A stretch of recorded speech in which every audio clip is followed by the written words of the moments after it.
Hi, I'm Cash, and welcome back to Cash Talks Football, where we break down all the goals scored in the Premier League.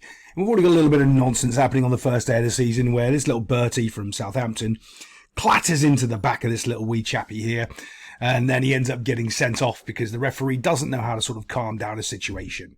To be honest, in this situation, what you really do as a referee is you give both idiots a yellow card and you have it on their way. Because it's clearly not a headbutt like he's trying to make out it is. And he's just playing it up. So you just go, you're an idiot, yellow cards for both of you, and let's have a good game of football. But that's not what ends up happening. Let's watch this little collision here so you can make it up, the opinions up for yourself. When he clatters into the back of him, into the back, Bosh. Clearly not a shoulder challenge. Clearly it's him right between the spine and the back. Knocks a little wee kiddie over. First game of the season, the referee has to have a little bit more common sense about him. And it really does worry me because last year the refereeing was awful in the Premier League and it's not going to get any better. So if this is what's going on in the first game in the season, the amount of non-penalties that weren't given, like in the Everton game and stuff like that that's happening, I mean, it's just going to get terrible. I actually don't even think they had VAR hooked up properly because if he just looked at this, let's have a little quick look for ourselves. So here's the first little shove to this little pantomime villain right here. Not much going on to it really at all. Bosh, little bit of a shove. Okay, fine. But this is where I have the problem. As soon as he moves his head towards him, he doesn't headbutt him. Just let's have a little bit of a watch. And if the referee's watching this back, he knows there's no intent to headbutt this guy. I'm yellow carding the Southampton player for simulation and the Newcastle player for being a muppet. That's exactly what I'm doing. I'm writing that. You are being a muppet. That's exactly what I'll be writing in the book. Watch, he walks forward. Dosh. There's no forward action to him, and he just goes down like he's been shot by a sniper. Shocking all over. But let's get on to the goal because this goal is going to be one of many that scored in the Premier League just like this. And we're going to have to do a counter this year and do a compilation at the end of the season of how many are scored because they can't pass the ball out of the back. They don't know what they're doing, but they do it anyway. So you're looking at this situation right here. And remember, the reason they're passing the ball out of the back is, well, because they don't know. That's the reason. They don't know why they're passing the ball out of the back. What they've done is they've done a coaching course and they've done their A-Pro license and they've watched people like Pep Guardiola and go, oh, this is a good way of playing the football. Yeah, it isn't, and it is. So do you have the personnel to do it? Well, no, then stop trying to do it. The big thing about really good coaches, like myself that's been doing it for over 20 years, the first thing you do is identify the players that you have and what can you do. Now, I've said this a bunch of times on videos where you want to get to, say, I want to pass the ball out of the back and do all of these things. Right, but I can't do that because I've got these players here. So what I want to do is slowly build these players and transition them to the system I want. But I have to start in a realistic point of view of what I have on the field and what I'm trying to achieve, right? Because if you try doing, oh, this over here, well, you can't achieve this because you just don't have the players, the personnel, and it just doesn't work. And you're just going to put yourselves in bad situations. And one of the big things, like, especially when you have big arguments with Muppet coaches about player development, they don't understand player development. There's a couple of key aspects. You can only really develop if you keep winning because your players will trust you. If you don't win games of football, they won't trust you. You can't develop them anymore. So you have to try to do this hybrid of I'm going to try to develop the players at the same time I'm trying to win, develop the players and win at the same time. And they don't understand that because they're not really good coaches. They don't really have that much experience like the Cash. And the other part about that, well, there's a whole other aspect about that.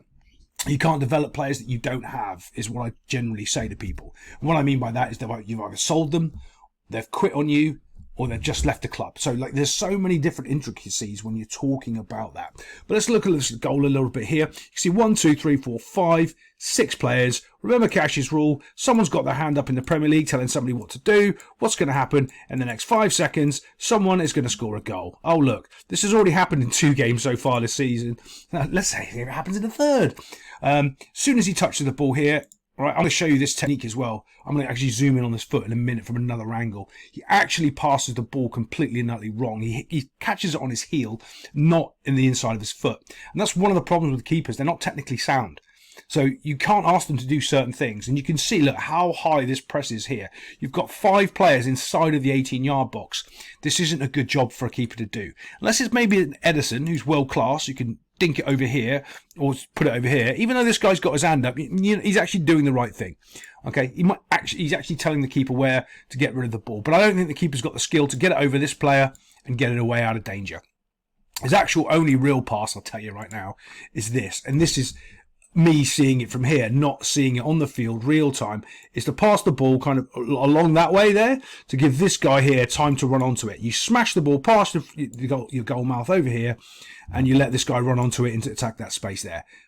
But he can't see that because he's facing this way, and there's no way he's going to have the vision to play that ball because he's not Pirlo.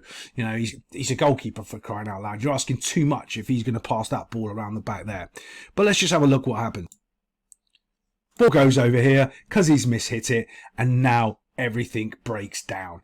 This wee chappie's panicking because he's like, ugh, we're in trouble. Defensively, they're not very good because Newcastle have got just so many players high, and you've got so many players in your defensive area here. So what I mean by that defensive area, 1, 2, 3, 4, 5 are being marked by 1, 2, 3. They've got a numbers overload because your system isn't quite right and your shape isn't quite right. So what that means is these 3 players can mark these 5 players, and they've got numbers up. It makes it very difficult for you to pass the ball out. So let's just watch it. What happens? It's a simple through ball straight to the guy here, just waiting to tap it into the net box. Should he have pressured a little bit quicker? Yeah, but it's all happening too quick, so he can't get there fast enough. Normally I'll be yelling and going, oh, he should have understood that his goalkeeper's rubbish. I'm going to show you that pass and that technique as well, because if you're passing the ball, a lot of people like myself, we can hear it. We can actually hear the pass being played wrong. And if you're playing with your mates or you're doing whatever, you'll be able to see it. The moment I show you this, and you can see I normally call it like a scuff pass when I show you it. But let's just watch this little guy tapping his goal, because that's his glory for the day. Bosh, into the net box, quality finish. Yeah, everyone's all over the place. This is what we're looking at. We're watching this foot here, right? We're watching where the ball connects with his foot, right? Watch this. Dosh, do we see where it's connecting right there on his heel? Do we see that? That's why he makes this mistake, because he's technically not sound, because at the end of the day, he's a goalkeeper and he's being asked to do too much. Yeah, there we go. It's not going to be the last time this happens with bad coaches thinking that they can play out of the bag with no real understanding of why they do it, how they do it, and telling why their defenders what they need to be doing. But other than that, I'll see you next time on Cash Talks Football.